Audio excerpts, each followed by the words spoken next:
ஏதாவது மீடியாவில் producer council பேசுகிறாங்க, டைரக்டர்ஸ் யூனியனில் பேசுகிறாங்க, அந்தந்த சினிமா பீப்புள்ஸ் எல்லாம் பேசுகிறாங்க, புரியுதுங்களா?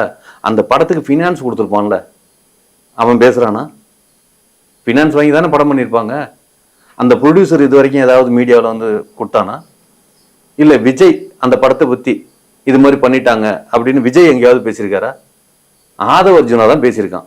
ஆதவ அர்ஜுனாவுக்கும் அந்த படத்துக்கு சம்பந்தம் இருக்கா? ஆதவ அர்ஜுனாவுக்கும் விஜய்க்கும் சம்பந்தம் இருக்கு. ஆதவ அர்ஜுனாவுக்கும் டிவிகே கட்சிக்கும் சம்பந்தம் இருக்கு. ஆதவ அர்ஜுனாவுக்கும் ஜனநாயகத்துக்கும் சம்மதம் இருக்கா? அவர் அது ஏதாவது பங்குதாரரா அதுல நடிச்சிருக்காரா, இல்ல முதலீடு போட்டிருக்காரா? அவன் ஏன் பேசுறான்?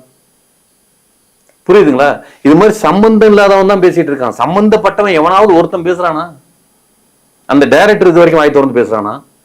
படத்துக்கு மெயினான கேப்டன் ஆஃப் ஷிப் அப்படின்னாவே படத்தோட டைரக்டர் தானே. இந்த படம் இப்படி லீக் ஆயிடுச்சுங்க, இது மாதிரி ஆயிடுச்சுங்க அப்படின்னு அவன் வந்து பேசினானா? சொல்லுங்க.